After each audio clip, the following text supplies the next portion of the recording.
अलविदा कह दिया। उनके निधन से बॉलीवुड को गहरा सदमा लगा है। पंजाब के एक छोटे से गांव से निकलकर एक्टर बने, उसके बाद 65 साल का शानदार फिल्मी करियर रहा उनका। ये खास रिपोर्ट भी देखिए।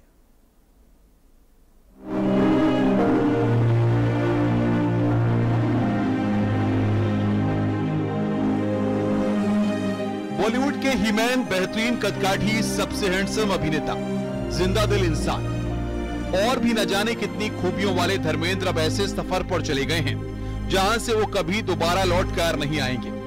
अपनी अदाकारी और पर्सनैलिटी से वो अपने फैंस के दिलों में हमेशा राज करेंगे। उनके जाने से बॉलीवुड में ऐसा खालीपन आ गया है जिसकी भरपाई कभी नहीं हो पाएगी। धर्मेंद्र अपनी सादगी के लिए भी जाने जाते थे जो हर किसी में नहीं होती। उनकी लोगों के साथ ऐसी आत्मीयता दिखती थी कि सामने वाले को वो पल भर में ही अपना बना लेते थे। 65 साल का फिल्मी करियर, 300 से ज्यादा फिल्में, रुपहले पर्दे पर अपनी अलग छाप छोड़ने और फैंस को दीवाना बनाने वाले धर्मेंद्र बॉलीवुड में अंधेरा कर गए। उन्होंने जो मुकाम हासिल किया वहां तक पहुंचना हर किसी की किस्मत में नहीं होता। 89 साल के धर्मेंद्र पिछले काफी समय से बीमार चल रहे थे। हाल ही में उन्हें मुंबई के ब्रीच कैंडी अस्पताल में भर्ती कराया गया था। वहां से उन्हें डिस्चार्ज कर दिया गया था। घर पर ही डॉक्टरों की देखरेख में उनका इलाज चल रहा था। उनकी हालत नासाज बनी हुई थी। मुंबई के विल्ले पार्ले में उनका अंतिम संस्कार किया गया। बड़े बेटे सनी देओल ने उन्हें मुखाग्नि दी। इस तरह धर्मेंद्र पंचतत्व में विलीन हो गए। तमाम फिल्मी हस्तियां उनके अंतिम संस्कार के लिए पहुंची। अमिताभ बच्चन, सलमान खान, अक्षय कुमार समेत दूसरे कई कलाकार पहुंचे। पत्नी हेमा मालिनी और बेटी ईशा देओल ने उन्हें नम आंखों से विदाई दी। अगले महीने ही उनका जन्मदिन भी आ रहा था, लेकिन उससे पहले ही वो दुनिया को छोड़कर चले गए। धर्मेंद्र का बचपन पंजाब के छोटे से गांव साहनेवाल में बीता। 8 दिसंबर 1935 को उनका जन्म एक साधारण हेडमास्टर के घर पर हुआ था। मिट्टी की खुशबू में वो पले बड़े, लेकिन उनका लक्ष्य दूसरा और बड़ा था। उन्होंने साल 1958 में एक फिल्मी मैगजीन में विज्ञापन देखा और उसके बाद वो न्यू टैलेंट हंट में भाग लेने मुंबई चले गए। काफी संघर्ष के बाद उनका फिल्मों में डेब्यू हुआ। साल 1960 में उनकी पहली फिल्म दिल भी तेरा हम भी तेरे आई। डेब्यू भले ही साधारण रहा, लेकिन वो दर्शकों पर अपनी छाप छोड़ने में कामयाब रहे। उसके अगले साल उनकी फिल्म शोला और शबनम आई। इसके बाद अनपढ़ और बंदरी ने तो उनके करियर को नई उड़ान दी। 60 का दशक धर्मेंद्र का रोमांटिक दौर था। फूल और पत्थर, आई मिलन की बेला और हकीकत जैसी फिल्में की। 70 के दशक में धर्मेंद्र एक्शन हीरो की भूमिका में दिखे। मेरा गांव मेरा देश, सीता और गीता उनकी मशहूर फिल्में रही। शोले में उनके वीरू का किरदार कौन भूल सकता है, जो आज भी लोगों के जहन में ताजा है। फैंस उन्हें प्यार से ही मैन ऑफ बॉलीवुड कहते थे। धर्मेंद्र की 10 बेहतरीन फिल्मों में अनुपमा, फूल और पत्थर, सत्यकाम, आया सावन झूम के, सीता और गीता, राजा जानी, यादों की बारात, शोले, चुपके चुपके, धर्मवीर ये रही। धर्मेंद्र ने 2 शादियां की थी। पहली शादी बॉलीवुड में कदम रखने से पहले हुई।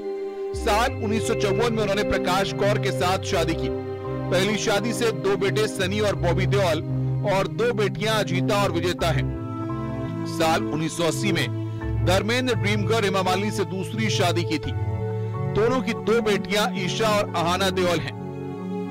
अगले महीने उनकी आखिरी फिल्म 21 भी आने वाली है। लेकिन अब धर्मेंद्र अपने परिवार और अपने करोड़ों फैंस को अलविदा कह चुके हैं। उनके जाने से बॉलीवुड सदमे में है। Bureau report, news 18।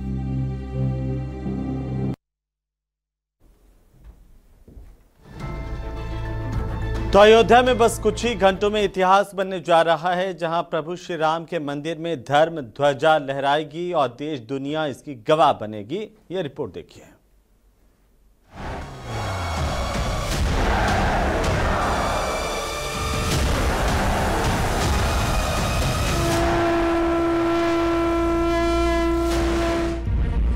अयोध्या के धाम में हर तरफ राम नाम की गूंज है। ध्वजारोहण के बड़े मौके पर हर्षोल्लास चरम पर है। श्रद्धालुओं की भीड़ में उत्साह का अद्भुत संगम दिखाई दे रहा है। बस कुछ ही वक्त शेष रह गया है जब राम मंदिर के शिखर पर धर्म ध्वजा लहराएगी। ध्वजारोहण के पल को जीने के लिए हर कोई बेताब है। क्योंकि वो भी हर राम भक्त को गौरवान्वित करने वाला पल होगा। अभिजीत मुहूर्त में मंदिर के मुख्य शिखर पर भव्य धर्म ध्वज शान से लहराएगा। मंदिर के मुख्य शिखर पर 161 फीट की ऊंचाई पर स्थापित ध्वज स्तंभ पर पीएम मोदी ध्वज का अनावरण करेंगे। भक्तों में गर्व की लहर दौड़ रही है। ये आयोजन राम राज्य की स्थापना के प्रतीक स्वरूप भी देखा जा रहा है। 500 बरस का वनवास बिताया है, चलो अयोध्या श्री राम ने बुलाया है, चलो अयोध्या श्री राम ने बुलाया है, चलो अयोध्या श्री राम ने बुलाया है, चलो अयोध्या श्री राम ने बुलाया है, चलो अयोध्या श्री राम ने बुलाया है। राम मंदिर पर लगने वाले धर्म ध्वज पर सूर्य का चिन्ह, ओम और कोविदार का भी अंकित है, जिन्हें धर्म, पराक्रम और राम राज्य के आदर्शों से जोड़ा गया है। झंडा 22 फीट लंबा और 11 फीट चौड़ा है। मंदिर के 42 फीट ऊंचे ध्वज दंड पर लगाया जाएगा। पूरा झंडा चमकदार केसरिया रंग का है और अपनी बनावट के लिए ये जाना गया है, क्योंकि ये जो झंडा है ये पूरी तरीके से हाथों से बनाया गया है।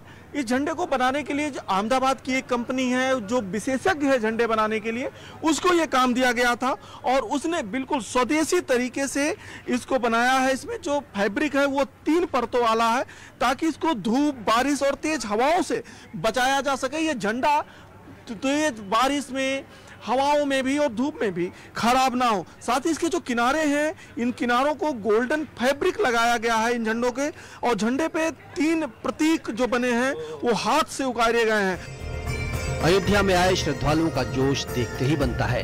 देश भर से बड़ी संख्या में लोग यहाँ आए हैं। जय जय श्री राम। दर्शन कराने लाए हैं। दर्शन करने का आया।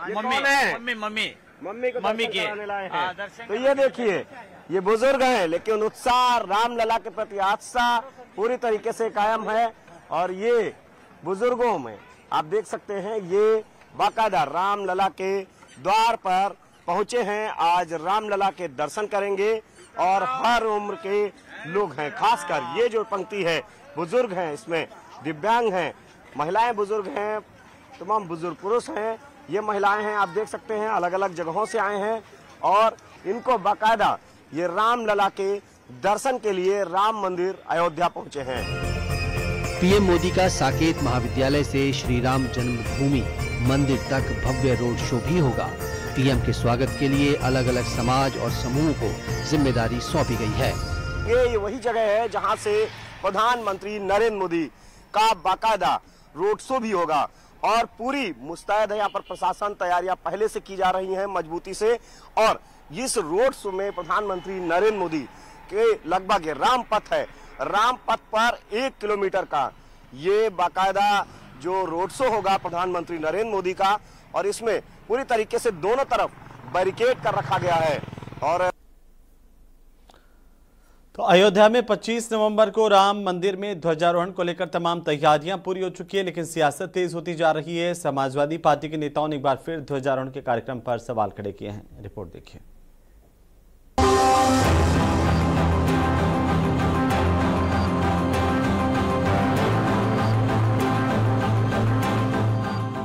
अयोध्या में 25 नवंबर को राम मंदिर के भव्य और दिव्य ध्वजारोहण की तैयारियां चल रही हैं। पूरी अयोध्या नगरी दुल्हन की तरह सज रही है। राम मंदिर पर ध्वजारोहण को लेकर सीएम योगी ने प्रदेश वासियों के नाम चिट्ठी लिखी है। सीएम योगी ने लिखा, मेरे प्रिय प्रदेशवासियों, 25 नवंबर 2025 को श्री अयोध्या धाम का नाम इतिहास के पन्नों पर फिर स्वर्णिम अक्षरों में लिखा जाएगा। पीएम मोदी जी के मार्गदर्शन से अयोध्या धाम में काम हो रहा है। अयोध्या में हर कार्य प्रभु श्री राम के जीवन मूल्यों से प्रेरित है। मेरी यही कामना है कि धर्म ध्वजा की पुनर्स्थापना से प्रदेश में सुख, शांति और समृद्धि का नया युग आरंभ हो। जय श्री राम। राम मंदिर पर धर्म ध्वजारोहण से पहले साधु संतों के अयोध्या पहुंचने का सिलसिला शुरू हो चुका है। अयोध्या पहुंचे कथावाचक देवकी नंदन ठाकुर ने धर्म ध्वजा के महत्व को समझाया। हमारे सनातन में धर्म ध्वजा का अलग महत्व है और ये हम सभी सनातनियों के लिए बहुत बड़े पल हैं गौरव के पल हैं, जहां हमारे देश के प्रधानमंत्री श्री आदरणीय नरेंद्र मोदी जी, जो कि देश का भी गौरव है, जिन्होंने पूरे विश्व में भारत का गौरव बढ़ाया है, वो ध्वजारोहण करेंगे, वो भी अयोध्या में आके। राम मंदिर ध्वजारोहण पर एसपी नेताओं ने फिर विवादित बयान दिया है। उन्होंने पूछा कि पीएम और सीएम किस हक से राम मंदिर का ध्वजारोहण करेंगे। किसी धार्मिक गुरु से कराना चाहिए, राजनीतिक लाभ लेने के लिए देश के प्रधानमंत्री और मुख्यमंत्री जो है वो स्वयं ही उद्घाटन करने का काम करते हैं, ये उचित नहीं है। अयोध्या से सपा सांसद अवधेश प्रसाद ने राम मंदिर ध्वजारोहण को लेकर बड़ा बयान दिया है। उन्होंने कहा कि ध्वजारोहण कार्यक्रम का अभी तक कोई निमंत्रण नहीं मिला है, अगर मिलेगा तो वो जरूर जाएंगे। कोई निमंत्रण नहीं मिला, और निमंत्रण मिलेगा या जो भी व्यवस्था होगी अंदर जाने का, पास है या इनविटेशन है, निमंत्रण कार्ड है, जो भी व्यवस्था के तहत एंट्री करने का वो मिलेगा तो मैं निश्चित तौर से जाऊंगा। सारा कारोबार छोड़कर नंगे पैर जाऊंगा। जगत गुरु रामभद्राचार्य महाराज का कहना है कि सनातन को लेकर हम लोग अल्फाबेट के रूप में काम करेंगे। अयोध्या हो गया है, अब काशी मथुरा बाकी है। वहीं मौलाना ने चेतावनी दी है कि ज्ञान व्यापी और शाही ईदगाह मस्जिद का फैसला अयोध्या जैसा आया तो देश हित में नहीं होगा। अल्फाबेट के क्रम से काम करेंगे। अ हो गया, अब क होगा, काशी, फिर मथुरा।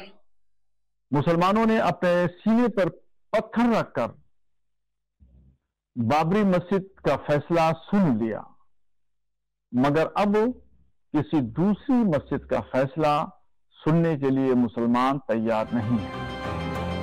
अयोध्या के राम मंदिर में जहां ध्वजारोहण का तय समय नजदीक आ रहा है, वैसे ही सियासी पारा भी हाई होते जा रहा है। राम मंदिर पर एक बार फिर सियासी वार पलटवार जारी है। Bureau report, news 18, UP Uttarakhand.